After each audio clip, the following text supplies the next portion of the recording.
y damos gracias a Dios. Bueno, antes de iniciar esta parte de precisamente la segunda parte de las 70 semanas de la profecía de Daniel, vamos a mirar un video que habla acerca de la actualidad de Israel respecto al templo y al Mesías.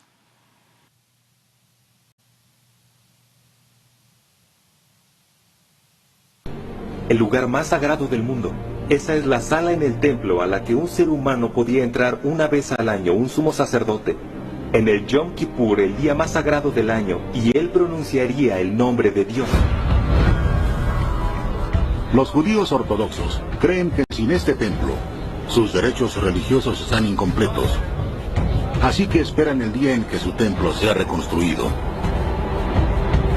¿Y hay un Mesías? ¿En el judaísmo? En el judaísmo. El judaísmo inventó al Mesías. Pero no es el mismo Mesías que la mayoría de la gente piensa. Okay. Porque cuando los cristianos piensan en el Mesías, piensan en alguien que es divino. Sí. Creen que ya sabes el final de los tiempos. Lo que tenemos como el Mesías es un hombre, un rey de esta tierra que va a traer la paz entre las naciones de este mundo. Y él no va a ser divino. No va a ser divino, no. Y Joram me dice que este Mesías mortal tiene una lista específica de cosas por hacer. Según la tradición judía, él tiene 3 cosas que se supone debe hacer. Número 1, va a reconstruir el reino judío de los judíos de hoy. Número 2, va a traer la paz con los vecinos. Y número 3, va a reconstruir ese templo. Reconstruir el templo. Aquí estamos. Este es el año 2015. Muy bien, precisamente este video fue editado en el año 2015, donde los judíos estaban y están desde 20 años o 25 años atrás, están haciendo énfasis para construir precisamente ese templo. ¿Y por qué tanto énfasis en ese tercer templo? Ya lo habíamos explicado, porque para la manifestación en la semana 70, la manifestación del príncipe que había de venir, pero no es el príncipe, el Mesías judío, sino el príncipe anticristo, ¿cierto que sí? Ese príncipe de las naciones que vendrá y precisamente hará pacto con Israel. Es necesario que haya ese templo. La profecía lo prevé así, y por eso es que los judíos están ansiosos por construir el templo, porque están esperando al Mesías, cierto que sí. Lo mismo que los musulmanes están esperando a su Mesías, que lo llaman ellos el Mahdi, y los cristianos estamos esperando al Mesías, que sabemos que es el Señor Jesucristo. Entonces hay una conmoción mundial en torno a la llegada del Mesías, cierto que sí. Entonces los judíos por eso están luchando por construir su templo, y es el cumplimiento de esta palabra de la semana 70 de Daniel en la segunda parte de esa semana, que dice: y por otra semana confirmará el pacto con muchos, y a la mitad de la semana hará cesar el sacrificio y la ofrenda. Dice la palabra de Dios que a la segunda parte de la semana, a la mitad de la semana, hará cesar el sacrificio y la ofrenda, y después con la muchedumbre de las abominaciones vendrá el desolador, hasta que venga la consumación y lo que está determinado se derrame sobre el desolador. Estas son señales proféticas, es decir, que para cuando venga el anticristo tiene que estar construido ese templo, porque precisamente el anticristo en los primeros años vendrá como un conciliador. En la primera parte de su gobierno vendrá como uno que concilia entre naciones y procurará la paz entre los árabes y precisamente los judíos, entre musulmanes y judíos, entre los palestinos y los judíos, y lo logrará de tal manera que propiciará también la construcción de ese templo. Pero recuerde que ya están listos los sacerdotes del templo, ya están listos los materiales del templo, ya está listo el dinero o el oro para el templo, están hasta los animales para los sacrificios, ya los tienen preparados, todo está listo, y en cualquier momento se construye ese templo. Pero entonces, ¿qué pasa?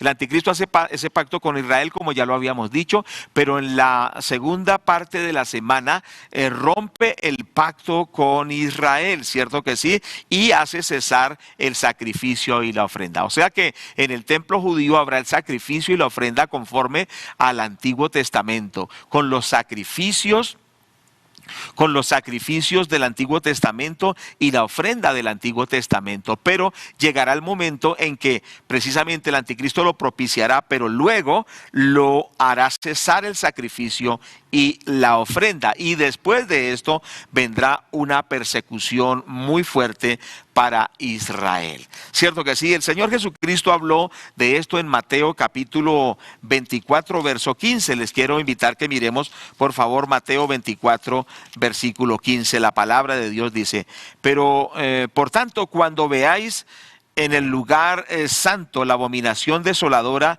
de que habló el profeta Daniel, el que lee entienda. Cierto que sí. Entonces los que estén en Judea huyan a los montes, y el que esté en la azotea no descienda para tomar algo de su casa. El que esté en el campo no vuelva atrás para tomar su capa. Mas hay de las que estén encintas y las que críen en aquellos días. Orad pues que vuestra huida no sea en invierno ni en día de reposo. Aquí entonces está diciendo el Señor que cuando viera Israel, esta parte de Mateo 24 se refiere a Israel. Cuando veáis en el lugar santo la abominación desoladora que habló el profeta Daniel, el que lee entienda. O sea que habrá un momento en que se cesará el culto judío en el templo, y en lugar de esto vendrá la abominación desoladora. ¿De qué se trata esto? Esto también lo dijo Daniel capítulo 9, verso 27, donde ya hemos dicho: después con la muchedumbre de las abominaciones vendrá el desolador. ¿Cuál es esa abominación desoladora? Es que hay un episodio precisamente en la trayectoria del anticristo, es que él empieza a consolidar su reino y de pronto hay un atentado y pierde la vida. Dice la palabra de Dios en Apocalipsis capítulo 13, verso 3: vi una de sus cabezas como herida de muerte, pero su herida mortal fue sanada. Y se maravilló toda la tierra en pos de la bestia. Versículo 4. Recordemos que cuando habla aquí de la bestia, habla del anticristo. Dice el versículo 4: y adoraron al dragón que había dado autoridad a la bestia, y adoraron a la bestia diciendo: ¿quién como la bestia y quién podrá luchar contra ella? Entonces la palabra de Dios prevé que ese personaje maligno llamado el anticristo vendrá un momento en que será herido de muerte, ¿cierto que sí? Y prácticamente podemos decir que pierde la vida, pero resulta que esa herida mortal es sanada y vuelve a la vida. Es decir, es como una imitación de la resurrección que tuvo el Señor Jesucristo. Y recordemos que Satanás siempre quiere imitar todo lo de Dios. El Señor Jesucristo murió y resucitó, pero aquí entonces se hace la semejanza que muere el anticristo, pero dice que esa herida mortal es sanada, o sea que es como si resucitara, y dice que entonces la tierra se maravilló en pos de la bestia. Se maravilló, es decir, dijo: ¡qué maravilla! Ha resucitado. Y recuerde, entonces vuelvo a recalcar, Satanás siempre trata de imitar lo que Dios hace. Si Cristo resucitó, entonces Satanás pretenderá resucitar al anticristo, ¿cierto que sí? Sabemos que el anticristo Satanás imita a Dios. Por ejemplo, en la Trinidad está la Trinidad del Padre, el Hijo y el Espíritu Santo.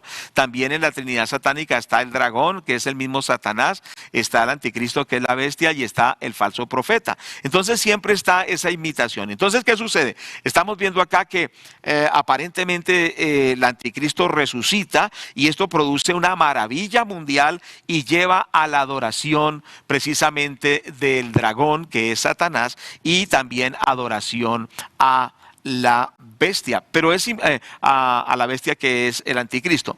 Pero nosotros observamos entonces que esto ya lo está previendo la palabra de Dios, que el templo será reconstruido, harán el culto los judíos conforme al rito antiguo, donde está terminado en la palabra de Dios. Llegará el momento en que el anticristo hará cesar el sacrificio, y él mismo se proclamará como Dios en el mismo templo, ¿cierto que sí? Y parece ser que el detonante de esa adoración al anticristo es ese momento cuando hay ese atentado y él resucita, él vuelve a la vida. Y dice que adoraron al dragón y también adoraron a la bestia. Tremendo esto. Precisamente esto concuerda con lo que el apóstol Pablo habló y escribió en segundo libro de Tesalonicenses. Vamos a mirar allí un poquito. Segundo libro de Tesalonicenses capítulo 2, verso 4.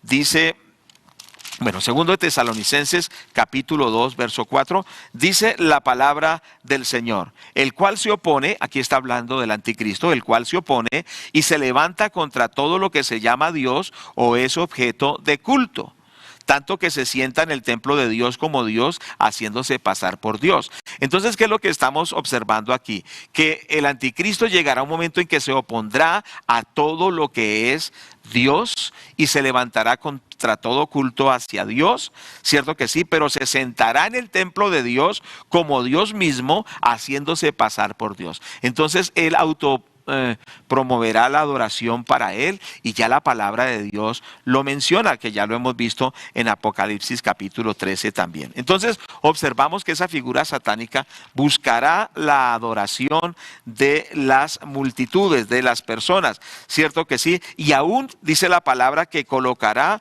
una estatua. Vamos a mirar en el capítulo, estamos en el capítulo 13 de Apocalipsis, ¿cierto?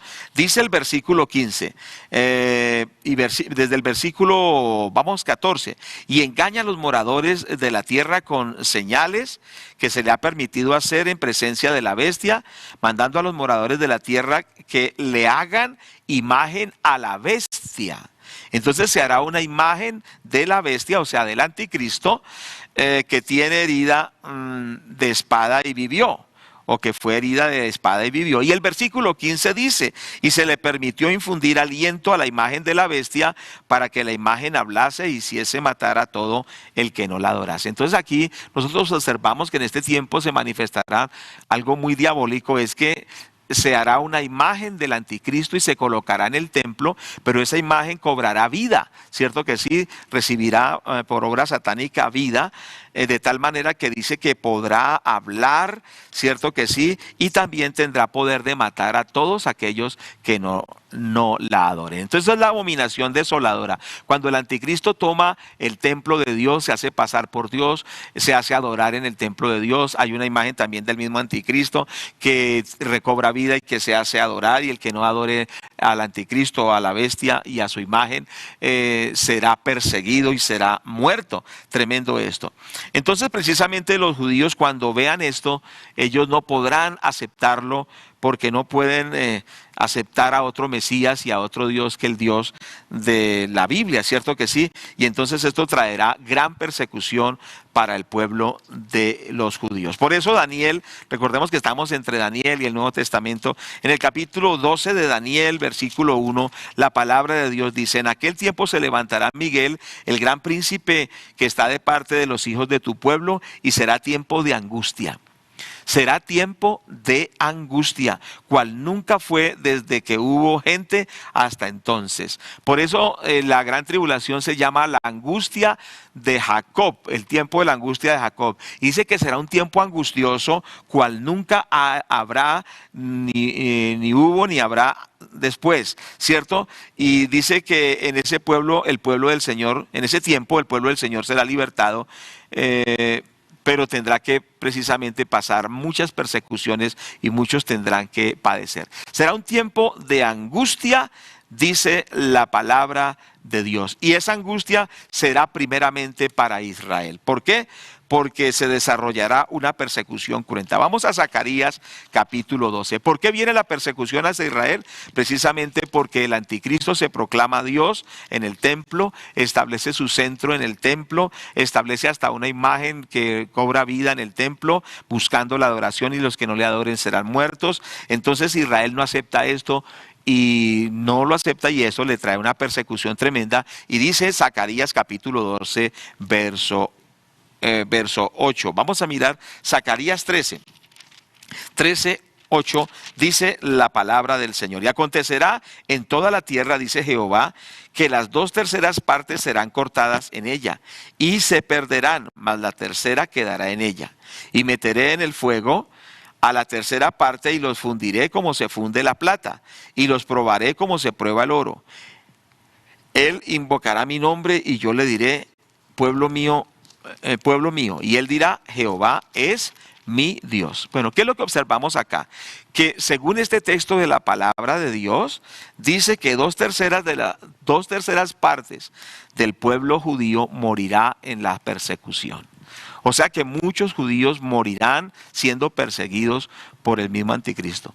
Algunos morirán por su fe en el Señor, porque indudablemente reconocerán al Mesías, ¿cierto? Por la predicación que se llevará de la palabra de Dios por muchos, dice la palabra que habrán 144,000 que serán testigos de Cristo de las tribus de Israel, predicarán el Evangelio. Habrán 2 testigos que se sabe que son patriarcas del Antiguo Testamento, Moisés y Elías, que predicarán el Evangelio en ese tiempo, ¿cierto que sí? Además, los que se quedaron del rapto, gente que sabía de Dios, predicará el Evangelio. Entonces, en esos judíos que se convertirán a Cristo, habrán muchos que morirán.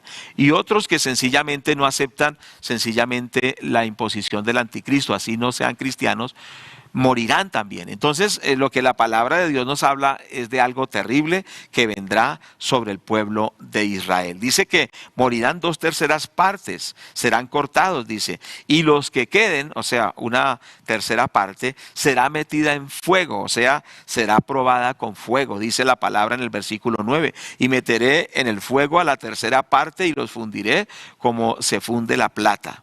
Y los probaré como se prueba el oro. O sea que aún los que no mueran pasarán situaciones espantosas de sufrimiento, de persecución, y lo compara como cuando un metal es fundido en el fuego. Así tendrá que pasar Israel. Y estas personas que serán pasadas por ese fuego de la prueba reconocerán que se han apartado de Dios, reconocerán al Mesías y lo invocarán. Y dice, Él invocará mi nombre y yo diré, pueblo mío, y él dirá, Jehová es mi Dios. O sea que se convertirán a Dios, se convertirán al Padre y se convertirán al Mesías, se convertirán al Señor Jesucristo. Pero no les será fácil.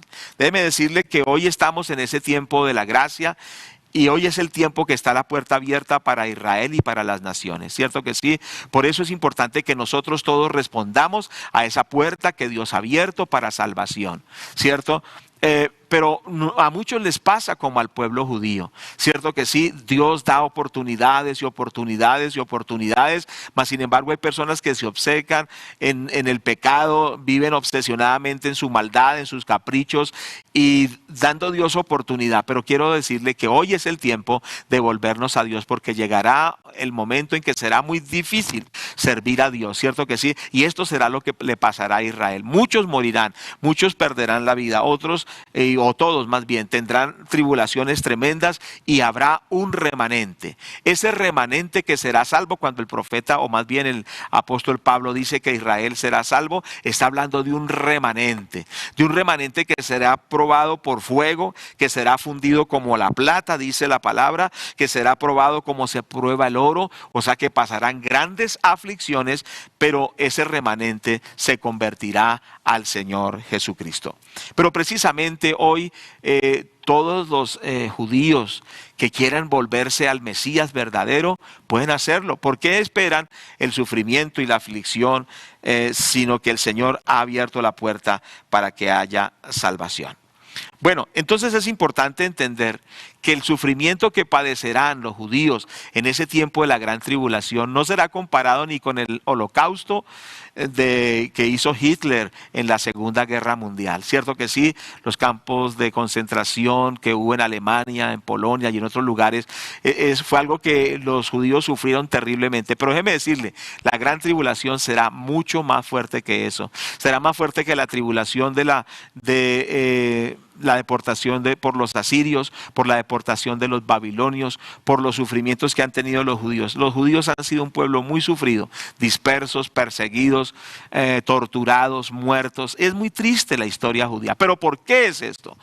Porque sencillamente no quieren seguir y obedecer al Señor. Y sufren, pero son obcecados, siguen en lo mismo. Y aquí la palabra lo profetiza, que vendrá un tiempo de la aflicción de Jacob, donde sufrirán más que cualquier otro sufrimiento, cualquier otro holocausto, cualquier otra persecución que hayan tenido. Qué cosa tan difícil. Por eso el Señor dice en Isaías capítulo 1 versículo 5, y Él pregunta precisamente a Israel, ¿cierto? Dice la palabra del Señor y le pregunta al pueblo judío de la siguiente forma. Le dice, ¿por qué queréis ser castigados aún? ¿Todavía os rebelaréis? Toda cabeza está enferma y todo corazón doliente. ¿Cierto que sí? Entonces Dios habla a Israel y le dice, ¿quieren más castigo? ¿Quieren más sufrimiento? Y es que esa ha sido la conducta precisamente del pueblo de Israel, ser rebeldes y obcecados. Romanos capítulo 11, versículo 9, la palabra del Señor dice, y David dice, se ha vuelto su convite en trampa y en red, en tropezadero y en retribución. Sean oscurecidos sus ojos para que no vean y agóbieles la espalda para siempre. Tremendo esto. Entonces lo que nos está hablando es el sufrimiento del pueblo judío en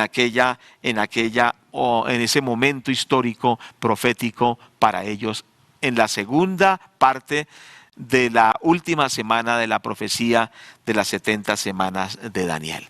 Fuertes sufrimientos tendrá el pueblo de Israel. Son tiempos en que el mismo Satanás, ¿cierto? Y el anticristo les perseguirán de una forma muy cruda. Por eso vemos en Mateo capítulo 24, como ya habíamos observado, vamos a mirarlo, Mateo 24 nuevamente, la urgencia que el Señor les dice que cuando vean la abominación desoladora, ellos tienen que huir. Y tendrán que huir pronto. Mateo 24, 15. Dice, por tanto, cuando veáis en el lugar santo la abominación desoladora, de que habló el profeta Daniel, el que lea entienda. Ya vimos cuál es la abominación desoladora, cuando el anticristo se erige como Dios en el mismo templo judío y exige, no solo trata, sino exige que sea adorado. Esa es la abominación desoladora. Entonces dice el Señor que cuando los judíos vean esto, este texto que estamos leyendo en Mateo 24, 15 particularmente, al versículo 20, habla de los judíos. Dice que cuando los judíos vean esto, y esto no es para la iglesia porque la iglesia no estará en ese tiempo, estaremos en el cielo. Esto será para Israel, ¿cierto? Que tendrá que sufrir esa época. Dice entonces, versículo 16, entonces los que estén en Judea huyan a los montes. Está diciendo que huyan de una vez, que huyan a los montes. Pero también en el versículo 17 dice, el que esté en la azotea no descienda para tomar algo de la casa. Estaba leyendo un comentarista que nos explicaba que las casas hebreas de aquel tiempo eran casas precisamente donde había una especie de terraza. Llegaban a esa terraza mediante una escalera externa, ¿cierto que sí? Entonces estaba la habitación normal y había una escalera que llevaba a la terraza. En esa terraza, una escalera externa que llevaba a la terraza. En esa terraza los judíos pues podían descansar un tiempo, tomar el sol, etcétera. Era como para estar allí en un tiempo de descanso. Pero dice el Señor entonces, el que esté en la azotea cuando se vea esa abominación, el que esté en la azotea no descienda para tomar algo de la casa. Lo que está diciendo es que está en la azotea, baje por la escalera y huya. No tiene tiempo ni siquiera de entrar a su casa para sacar algo para llevar, ¿cierto? Para sustentarse, para resguardecer, para protegerse, sino que tiene que salir rápido. Dice, entonces los que estén en Judea huyan a los montes y el que esté en la azotea no descienda para tomar algo de la casa. Y también dice el versículo 18, el que esté en el campo no vuelva atrás para tomar su capa. Está hablando que alguien está en una finca trabajando el campo y se da el anuncio de la abominación desoladora. Dice que no tiene tiempo ni de ir a la casa de la finca para sacar una capa, sino que de una vez huya, así con todo solo con lo que tiene puesto. Huya, es decir que es un llamado urgente a huir porque empezará una cruda persecución y que no dará tiempo, será algo repentino. Por eso la palabra de Dios también dice en un pasaje que cuando digan paz y seguridad vendrá destrucción repentina, es decir que esto pasará a Israel, será algo muy rápido. Dice también en el versículo 19, estamos en Mateo 24, dice, mas hay de las que estén encintas y de las que críen en aquellos días. Aquí nos está hablando que qué tremendo será para una mujer embarazada cuando llegue precisamente esa persecución contra ellos, ¿cierto que sí? Por supuesto, ¿por qué? Porque será muy incómodo el huir en esa condición de embarazo para estas mujeres, pero no solo esto, sino que también es muy posible que, como en otros episodios de la historia de Israel, las mujeres aún fueron abiertas y sacados sus niños, ¿cierto? De sus propios vientres. Esto sucedió en la historia de Israel. Y aún los niños pequeños fueron tomados y estrellados contra la pared cuando fueron invadidos los judíos por sus enemigos. Entonces lo que está diciendo, que hay de aquellas que estén encintas o que estén criando en aquellos días. ¿Por qué? Porque el sufrimiento será mayor al ver morir a sus propios hijos, aún tener que experimentar que saquen sus hijos de sus propios vientres. Tremendo. Y dice el versículo 20, llorad porque vuestra huida no sea en invierno, sea en el sentido del invierno crudo, de nieve, de frío, ¿cierto que sí? Entonces dice el Señor que oren, que clamen que esa huida no sea en invierno. Tremendo, ni en día de reposo. Entonces lo que nos están diciendo estos pasajes es que esa persecución será repentina y que no le dará tiempo, que la gente tendrá que correr para salvar su vida. No podrán salvar ningún enser, no podrán salvar ni ropa, ni nada, ni joyas, ni bienes. Tendrán que huir con la ropa que tienen puesta. Qué cosa tan tremenda. Y esto es muy triste pensar, un pueblo tan bendecido, un pueblo que ha sido también tan respaldado por Dios, como por esa actitud contra el Señor tendrán que pasar esa aflicción tan grande en la gran tribulación. Tremendo esto, la palabra de Dios nos lo está mencionando. La palabra también menciona en Apocalipsis capítulo 12 que todos aquellos que puedan, digamos, sobrevivir de esa situación tan tremenda, ese remanente. Ustedes recuerdan que va un remanente. ¿Cuál es ese remanente? Esas personas que aún Dios salvará en ese tiempo, y estamos hablando del pueblo judío. Ese remanente será guardado por Dios. Vamos a Apocalipsis capítulo 12, versículo 6. Dice la palabra: y la mujer huyó al desierto, donde tiene lugar preparado por Dios para que allí la sustenten por 1260 días. Recordemos que en Apocalipsis capítulo 12 nos habla de una mujer, y esta mujer se refiere a Israel, ¿cierto? Es una mujer que huye, es ese remanente, ¿cierto? Que huye y es sustentada por Dios. A pesar de la aflicción de esos que quedarán, Dios los sustentará. En el versículo 13 dice la palabra de Dios: y cuando vio el dragón que había sido arrojado a la tierra, persiguió a la mujer que había dado a luz al hijo varón. Bueno, es importante entender que en este momento profético e histórico de Apocalipsis capítulo 12, la Biblia nos dice que Satanás fue echado a la tierra. Dice que hasta ese tiempo Satanás estaba en los lugares celestiales, cierto que sí, acusando a los escogidos de Dios. Pero en este momento específico de Apocalipsis 12, dice que el dragón ya está en la tierra porque fue echado de los lugares celestiales a la tierra. Y él, enfurecido por esto, cierto que sí, dice el versículo 13, cuando vio el dragón, que es Satanás, que había sido arrojado a la tierra, persiguió a la mujer que había dado a luz al hijo varón, o sea, a Israel, que ha dado a luz a Jesucristo el Mesías. Entonces Satanás, al verse ya botado por tierra, se enfurece contra Israel de una forma encarnizada y lo persigue. Versículo 14, y se le dieron a la mujer, estamos en Apocalipsis 12, 14, y se le dieron a la mujer las dos alas de la gran águila para que volase de delante de la serpiente al desierto, a su lugar donde es sustentada por un tiempo y tiempos y la mitad de un tiempo. Entonces la mujer se le da la oportunidad de volar, cierto que sí, es un sentido figurado, o sea, de escapar de la serpiente y ser sustentada allí por 3 años y medio, es decir, la segunda parte de la tribulación, lo que se llama la gran tribulación, donde el anticristo y Satanás enviará su furia contra el pueblo del Señor.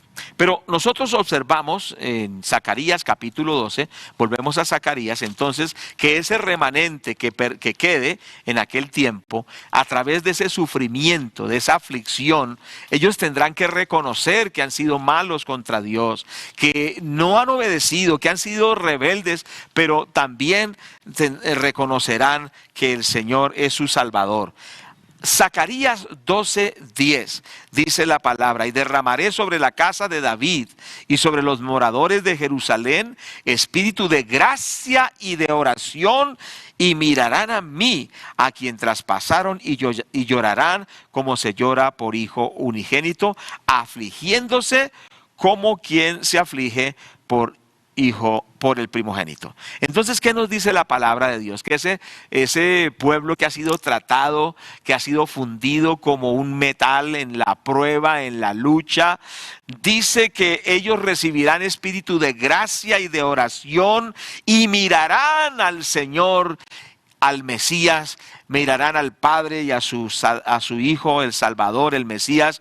Y dice que ellos mirarán al Señor, que a quien traspasaron, y se afligirán y se arrepentirán. Gracias a Dios por ese remanente que, a pesar de esa lucha tan tremenda, mirarán a Dios y se convertirán, y Dios los podrá perdonar. Vamos a volverlo a leer el versículo, creo que vale la pena leerlo. Y dice: y derramaré sobre la casa de David y sobre los moradores de Jerusalén espíritu de gracia y de oración, y mirarán a mí, a quien traspasaron, y llorarán como se llora por hijo unigénito, afligiéndose por él como quien se aflige por el primogénito. Entonces ellos considerarán y reconocerán que rechazaron al verdadero Salvador, al verdadero Mesías, y dirán: ¿cómo lo traspasamos? ¿Cómo lo matamos? ¿Por qué lo hicimos? Y se convertirán al Señor, y Dios los restaurará. En Zacarías capítulo 13, en el mismo libro, en el versículo 9, vamos a precisamente a recordar lo que habíamos dicho, el tratamiento tan severo que Dios hará a Israel, que los llevará a convertirse al Señor.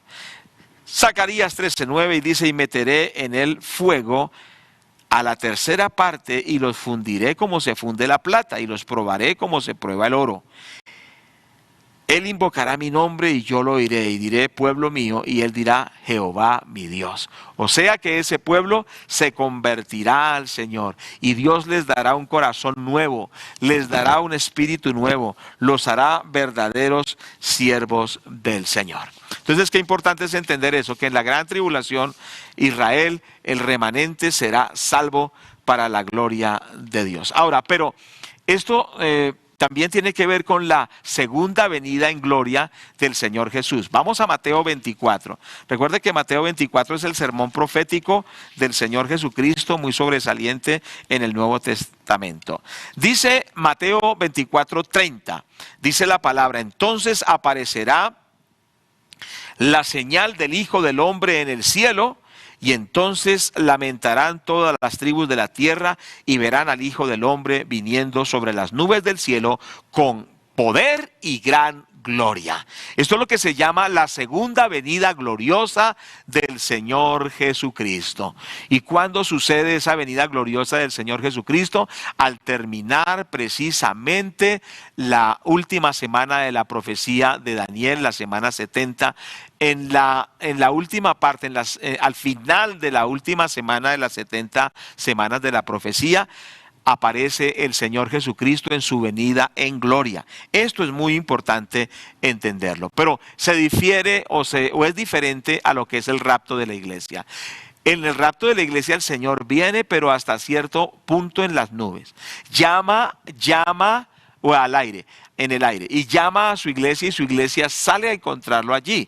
¿Cierto que sí? Ese evento llamado el rapto de la iglesia es un secreto, un misterio para el mundo, para la gente secular. Es un evento para Cristo y su iglesia, su amada iglesia, como habíamos dicho, que la viene a llevar al cielo, a las bodas del Cordero. ¿Cierto que sí? Eso se llama el rapto de la iglesia. Pero luego, entonces, hay una manifestación visible del Señor Jesucristo en gloria. Es la que vemos acá en Mateo 24. ¿Cuándo sucede? Cuando terminan las bodas del Cordero. ¿Cierto que sí? El Señor Jesucristo viene gloriosamente con su iglesia a la tierra. Y esto entonces lo vuelvo a leer, Mateo 24:30. Entonces aparecerá la señal del Hijo del Hombre en el cielo, entonces lamentarán todas las tribus de la tierra, y verán al Hijo del Hombre viniendo sobre las nubes del cielo con poder y gran gloria.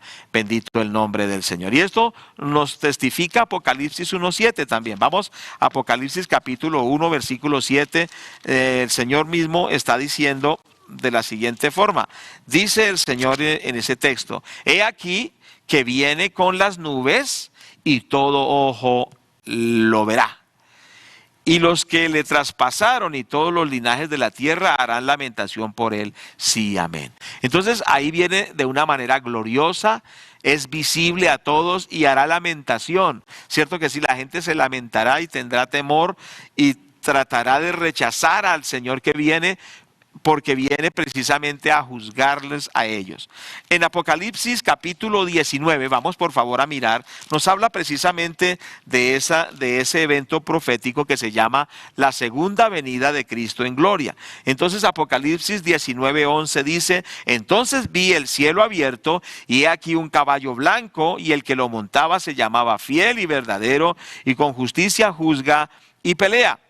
Sus ojos eran como llama de fuego, y había en su cabeza muchas diademas, y tenía un nombre escrito que ninguno conocía sino él mismo. Versículo 13, estaba vestido de una ropa teñida en sangre, y su nombre es el Verbo de Dios, y los ejércitos celestiales, vestidos de lino finísimo, blanco, limpio, le seguían en caballos blancos, y de su boca sale una espada aguda para herir con ella a las naciones, y las regirá con vara de hierro. Y él pisa el lagar del vino del furor de la ira del Dios Todopoderoso. Versículo 16, y en su vestidura y en su muslo tiene escrito este nombre: Rey de Reyes y Señor de Señores. Esta es una descripción precisamente de cómo es esa segunda venida de Cristo, ¿cierto que sí? Entonces nos lo menciona como un jinete que viene precisamente en un caballo blanco, ¿cierto que sí? Ese jinete es llamado Fiel y Verdadero, son nombres del Señor Jesús. Fiel y verdadero, que con justicia juzga y pelea. Sus ojos son como llama de fuego. Tiene en su cabeza muchas diademas. También su ropa está teñida de sangre. Su nombre es el Verbo de Dios. De su boca sale una espada aguda para herir a las naciones, y también tiene el título de Rey de Reyes y Señor de Señores. Es el Señor Jesucristo, amados hermanos, que ha venido en este pasaje en gloria. Cierto que sí, que ha venido en gloria. Bendito el Señor Jesucristo. La palabra del Señor nos dice que el Señor, cuando venga, colocará sus pies en el monte de los olivos. De esto nos da testimonio Zacarías. Vamos a mirar. Entonces estamos viendo esa segunda venida en gloria. Y dice entonces Zacarías capítulo 14, vamos a mirar el versículo 4. Dice la palabra: y se afirmarán sus pies en aquel día sobre el monte de los olivos, que está enfrente de Jerusalén al oriente, y el monte de los olivos se partirá en medio hacia el oriente y hacia el occidente, haciendo un valle muy grande. Y la mitad del monte se apartará hacia el norte y la otra mitad hacia el sur. Entonces, ¿qué es lo que nos dice la palabra del Señor? Que cuando el Señor Jesucristo venga por segunda vez en gloria, descenderá sobre el monte de los olivos, y al colocar sus pies santos sobre este monte, el monte se partirá en dos. Tremendo esta profecía, ¿cierto que sí? Estaba leyendo un comentarista que dice que una cadena de hoteles quería construir en el Monte de los Olivos precisamente un edificio para servir de hotel. Y entonces hicieron una investigación primeramente precisamente de estudio de suelos y todas estas cosas, y descubrieron que no podían construir ahí ese edificio porque era un lugar donde hay una gran falla geológica, y que en cualquier momento puede haber un gran terremoto y la montaña se va a partir en dos.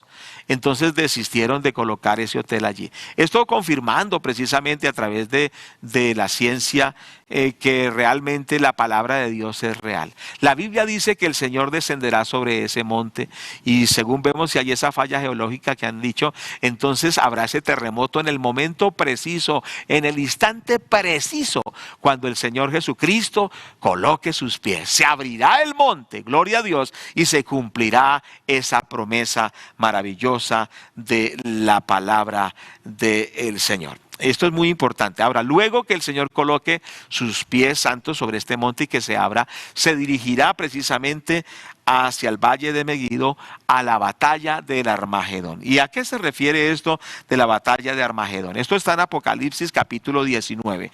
¿Y de qué se trata? Vamos a mirarlo literalmente. La Biblia habla de esa batalla y vamos a mirarlo de que esta batalla que está relacionada con la segunda venida en gloria del Señor Jesús. Entonces dice la palabra en Apocalipsis capítulo 19, verso 17 al 19. Dice la palabra de Dios: y vi a un ángel que estaba en pie en el sol y clamó a gran voz diciendo a todas las aves que vuelan en medio del cielo: venid y congregaos a la gran cena de Dios, para que comáis carnes de reyes y de capitanes, y carnes de fuertes, carnes de caballos y de sus jinetes, y carnes de todos, libres y esclavos, pequeños y grandes. Versículo 19. Y vi a la bestia y a los reyes de la tierra y sus ejércitos reunidos para guerrear contra el que montaba el caballo y contra su ejército. ¿Qué nos está diciendo la palabra del Señor? Que cuando el anticristo y sus secuaces y los reyes que les siguen ven que el Señor viene en gloria, pretenden ir contra él para destruir al mismo Señor Jesucristo. Entonces, la palabra del Señor nos muestra que el Señor los destruirá.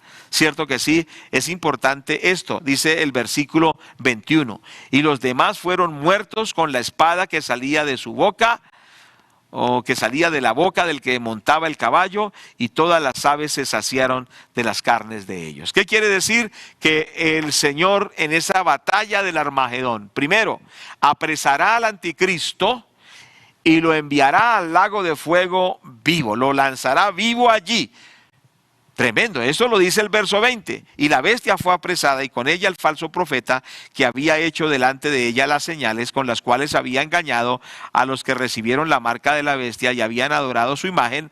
Estos dos fueron lanzados vivos dentro de un lago de fuego que arde con azufre. Esto lo habíamos visto la semana anterior. Entonces, en la batalla del Armagedón, el mismo Señor Jesucristo toma al anticristo y lo lanza vivo al lago de fuego, y allá estará por la eternidad, ¿cierto? Estará con el falso profeta y estará también allá con Satanás, que es el dragón, y estarán por la eternidad sufriendo eternamente y para siempre. Tremendo esto, ¿cierto que sí? Pero ¿qué pasa con los demás reyes que se levantaron contra el Señor Jesucristo en esa batalla del Armagedón, que se levantaron contra él? Dice el versículo 21 precisamente que serán muertos con la espada que sale de su boca, ¿cierto que sí? Es decir, con esa espada que sale de su boca, dice que morirán, serán muertos, serán destruidos. Y de esta manera el Señor aplacará esa soberbia de aquellos que pretendieron rehusarse a esa segunda venida. Y ahí concluye precisamente lo que es esa batalla del Armagedón, el Señor triunfando sobre ese pueblo y proclamado como el Rey, cierto que sí, como lo que es el Rey de Reyes y el Señor de señores. Gloria a Dios, que todo imperio, toda fuerza será vencida, todo ese cúmulo, porque es que en el anticristo se acumularán toda la tradición del espíritu del anticristo, todo lo que fueron los imperios de la antigüedad, cierto que sí, representará lo que fue el imperio, el cúmulo del imperio babilónico, el imperio medo-persa, los griegos, los romanos, cierto, será el colmo de la soberbia humana personificada en un hombre que se llamará el anticristo, que llevará a naciones enteras para pelear contra el Señor. Pero dice la palabra, pelearán contra el Cordero y el Cordero los vencerá. Y entonces, cuando el anticristo es destruido y todos aquellos que lo siguieron en contra del Señor, entonces se cumplirá precisamente lo que dice Daniel capítulo 2. Y vamos a Daniel capítulo 2, verso 35. Qué importante es esto. Dice: entonces fueron desmenuzados también el hierro, el barro cocido, el bronce, la plata y el oro, y fueron como tamo de las eras del verano, y se los llevó el viento sin que de ellos quedara rastro alguno. Mas la piedra que hirió a la imagen fue hecha un gran monte que llenó toda la tierra. La palabra del Señor nos está diciendo, amados hermanos, que cuando el Señor venga, Todos esos imperios que fueron representados por el hierro, el barro cocido, el bronce, la plata y el oro, que representan a todos los imperios, incluso el romano, los babilonios, los medopersas, los griegos y todos esos imperios serán desmenuzados por el reino de Dios. Bendito el nombre del Señor, porque el reino del Señor es como una gran piedra que destruirá todos esos reinos. Capítulo 2 de Daniel, versículo 44. Y dice la palabra de Dios: y en los días de estos reyes, el Dios del cielo levantará un reino que no será jamás destruido. Gloria a Dios. Ni será el reino dejado a otro pueblo. Desmenuzará, consumirá a todos estos reinos, pero él permanecerá para siempre. Gloria sea a Dios. ¿Cuándo sucederá esto? ¿Cuándo esos reinos serán destruidos totalmente? Cuando el Señor venga por segunda vez de una manera gloriosa. Desmenuzará todos los intentos que se levantan contra el reino de Dios. Y el reino de Dios será establecido para siempre. Bueno, damos gloria a Dios por esto. Bendito el nombre del Señor. Ya sabemos entonces que todo reino humano será destruido y solo permanecerá el reino de Dios. Entonces, los propósitos de la segunda venida de Cristo, vamos a mencionarlos brevemente antes de concluir esta enseñanza en el día de hoy. El propósito de la segunda venida de Cristo, primero, es derrotar al anticristo y a las naciones reunidas en Armagedón. ¿Cierto? Vamos a mirarlo de esta manera. Primero, derrotar al anticristo y a las naciones reunidas en Armagedón, donde muchas personas perderán la vida por levantarse contra el Señor Jesucristo en su segunda venida. Segundo propósito es volver y reunir y regenerar y restaurar al Israel fiel. Es decir, que la segunda venida precisamente hará que Israel sea reunido. Vamos a mirar algunos versículos de estos. Vamos a Isaías 43, versículo 5. Dice: no temas, porque yo estoy contigo. Del oriente traeré tu generación, del occidente te recogeré. Versículo 6. Y diré al norte, da acá, y al sur, no te detengas, trae de lejos mis hijos y mis hijas de los confines de la tierra. Entonces la segunda venida es para reunir a los judíos, ¿cierto que sí? A esos judíos que estaban dispersos, que estaban atribulados, que estaban sufriendo, y el Señor los reúne para salvarlos, ¿cierto? Jeremías 24, 6. Vamos a mirar Jeremías 24, capítulo 6. Porque pondré mis ojos sobre ellos para bien, y los volveré a esta tierra y los edificaré y no los destruiré, y los plantaré y no los arrancaré. Entonces estamos observando básicamente que el Señor viene para reunir, regenerar y restaurar a ese Israel fiel. Hay otros textos que usted puede mirar en Ezequiel 11, 17, cierto que sí, Miqueas 7, 18 y 19, y también Mateo 24, 31. Vamos a leer este de Mateo 24, 31. Dice la palabra: y enviará sus ángeles con gran trompeta y juntarán a sus escogidos de los cuatro vientos, desde un extremo del cielo al otro. Entonces, en la segunda venida de Cristo en gloria, el Señor reunirá a Israel de los diferentes lugares, los reunirá, los salvará, se revelará a ellos. Ese es un propósito de la segunda venida en gloria del Señor Jesús. Otro propósito es el de atar a Satanás, y vamos a mirarlo literalmente en Apocalipsis capítulo 20. Por favor, abra su Biblia en Apocalipsis 20 y observamos aquí un pasaje muy interesante. Dice la palabra de Dios en el versículo 1. Dice: vi a un ángel que descendía del cielo con la llave del abismo y una gran cadena en la mano, y prendió al dragón, la serpiente antigua, que es el diablo y Satanás, y lo ató por 1000 años. Versículo 3. Y lo arrojó al abismo y lo encerró y puso su sello sobre él, para que no engañase más a las naciones hasta que fuesen cumplidos 1000 años, y después de eso debe ser desatado por un poco de tiempo. Entonces, en la segunda venida en gloria del Señor Jesucristo, viene también para que Satanás sea precisamente apresado, sea atado. Dice que se enviará un ángel que colocará una cadena sobre el diablo, y lo colocarán precisamente en el abismo donde estará encerrado 1000 años. Ahora, ¿por qué 1000 años? Porque el Señor gobernará 1000 años con nosotros los siervos de Él en la tierra, con usted si es fiel al Señor, conmigo si soy fiel al Señor, reinaremos 1000 años. Ahora, será un gobierno sin diablo. Qué maravilla, ¿cierto que sí? Porque el diablo es el que hurta, mata, destruye, el que inspira a los asesinos, a los ladrones, a los violadores, a tanta gente que hace tanto daño, ¿cierto que sí? Pero serán 1000 años sin diablo.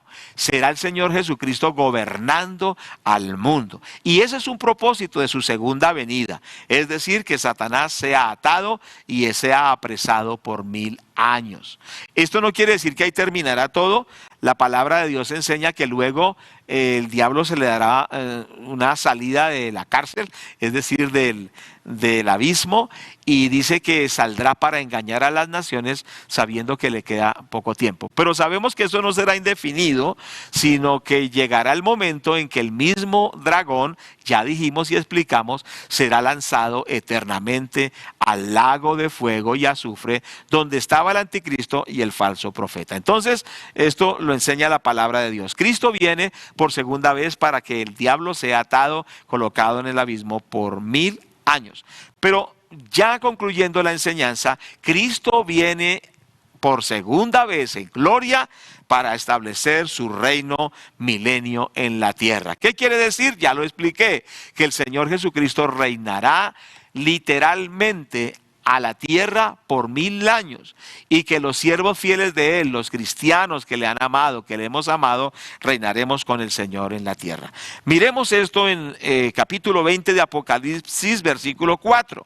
Y dice la palabra: y vi tronos y se sentaron sobre ellos los que recibieron facultad de juzgar. Y vi las almas de los decapitados por causa del testimonio de Jesús y por la palabra de Dios, y los que habían adorado y los que no habían adorado a la bestia ni a su imagen, y que no recibieron la marca en sus frentes ni en sus manos, y vivieron y reinaron con Él. Reinaron con Cristo 1000 años. Gloria a Dios por esto. Son esos siervos fieles que gobiernan ¿con quién? Con Cristo por 1000 años. Vamos a mirar el versículo 6, por favor.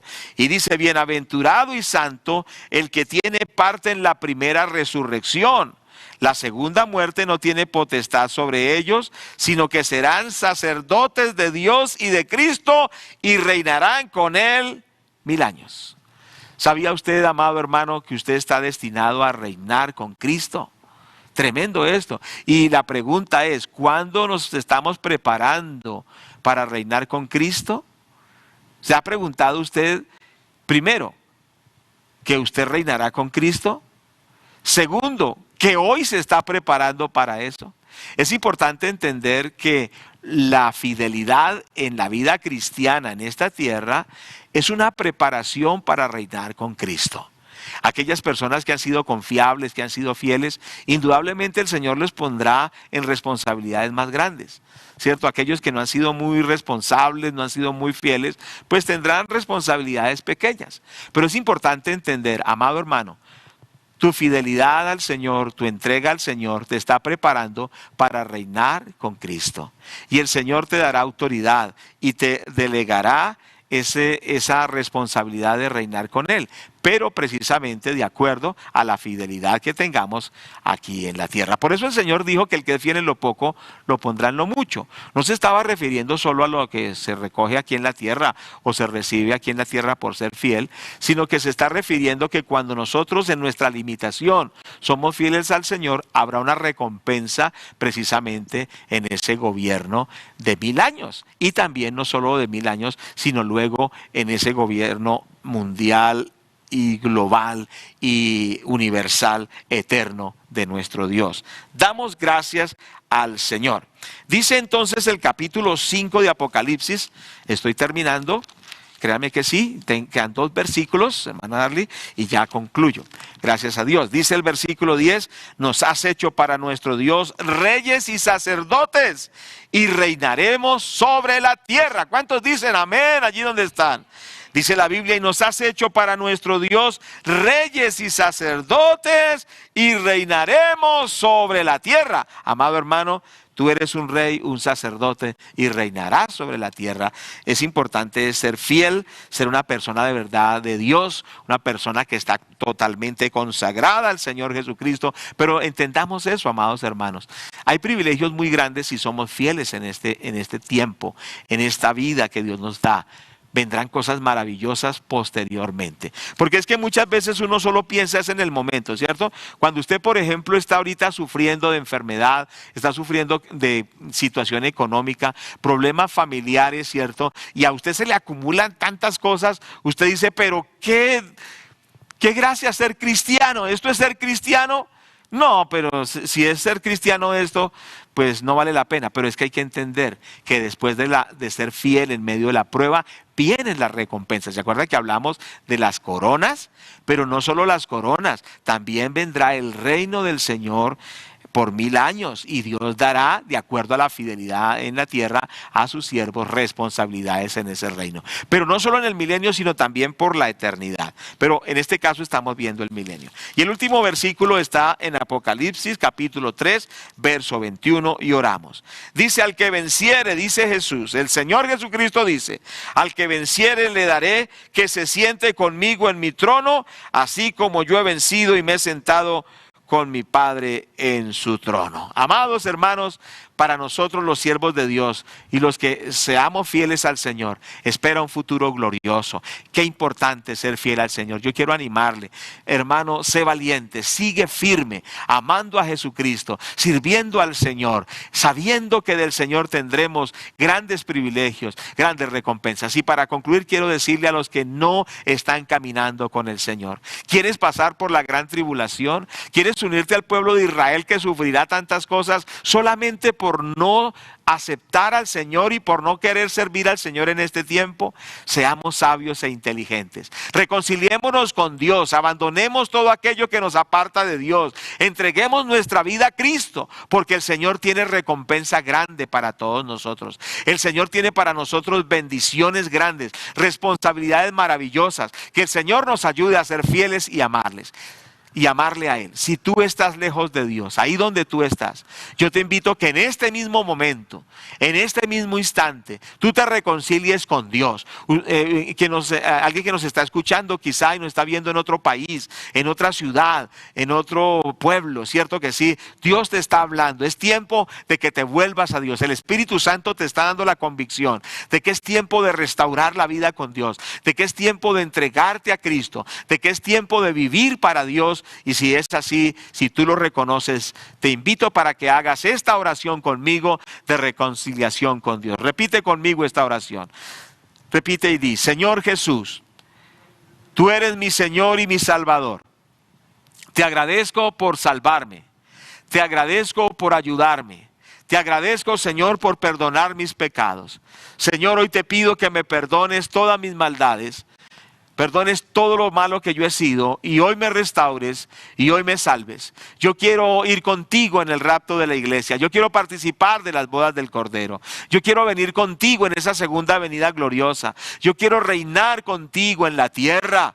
Señor Jesús, por favor, hazme tu hijo, hazme tu príncipe, hazme tu siervo. Señor, ayúdame, lléname desde este día y para siempre en el nombre del Señor Jesús. Padre, gracias por cada hermano, Señor amado, que ha escuchado tu palabra. Gracias, Señor, por cada vida. Ahora, Padre, yo te ruego que esa restauración sobrenatural venga sobre cada uno de nosotros. Y, Señor, que estemos listos, que estemos preparados. Señor, que estemos viviendo en integridad, en santidad, porque pronto suena la trompeta. Y también vendremos con Cristo nuevamente. Cristo vendrá nuevamente a la tierra con esa iglesia que ha llevado al cielo. Señor, te damos las gracias. Te damos la gloria y bendecimos a cada hermano en el nombre de Jesús. También le motivo antes de terminar, ahí están unos teléfonos. Si usted necesita la oración, necesita un consejo, necesita una administración por los pastores, las pastoras de la iglesia, por favor marque ese teléfono, pida la oración, solicítese